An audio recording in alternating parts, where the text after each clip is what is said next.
Running running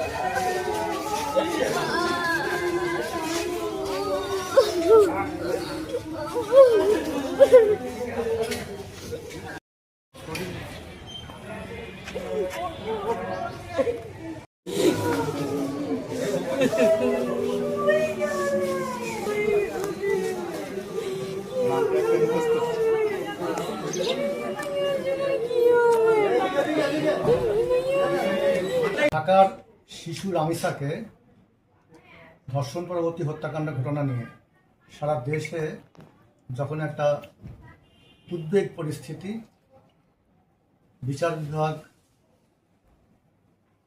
সরকার যেখানে একটা বিব্রতকর অবস্থার মধ্যে, ঠিক তখনই মেহেরপুরের শিশু সহিংসতা দমন ট্রাইব্যুনাল মেহেরপুর একটি শিশুকে ধর্ষণের অপরাধের মামলায় আসামি শাকিল হোসেনকে বিজ্ঞ আদালত মৃত্যুদণ্ড রায় ঘোষণা দিয়েছে। সেই সাথে ৩ লক্ষ টাকা জরিমানা, অনাদায়ে আরও ১ বছর জেল।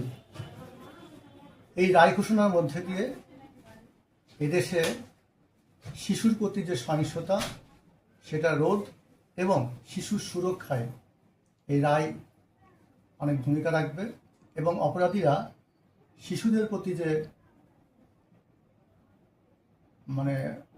সহিংস মনোবৃত্তি কিংবা যে শিশুদেরকে বিভিন্ন কাজে তাদেরকে ব্যবহারের যে প্রবৃত্তি, সেখান থেকে অপরাধীরা নিবৃত হবে।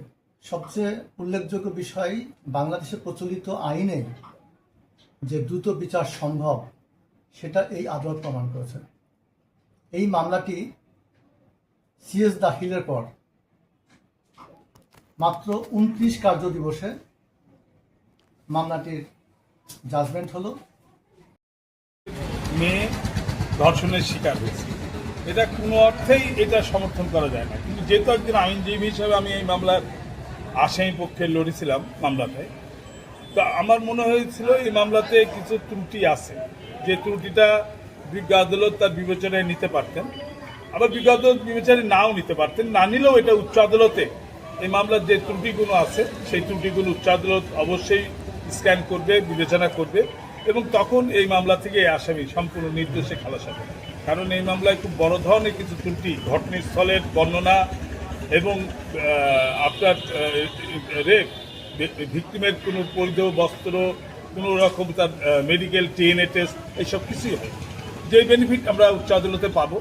কিন্তু এই বিজ্ঞ আদালত এইখানে বর্তমান দেশের আর্থসামাজিক বাস্তবতা এবং সারা দেশব্যাপী যে একটা মহামারী আকারে ধর্ষণের একটা নোংরা প্রতিযোগিতা চলছে, মানুষের বিকৃত মানসিকতার পরিচয় দিচ্ছে, সেইটার ক্ষেত্রে বিজ্ঞ আদালত এটা একটা দৃষ্টান্তমূলক শাস্তি দিয়ে হিসাবে সামনে দাঁড় করেছে, যেটা বিজ্ঞ আদালত আজকে জাজমেন্ট ঘোষণার সময় বলেছে দেশের প্রাসঙ্গিক বাস্তবতাও আমার এই সিদ্ধান্ত নিতে সাহায্য করেছে।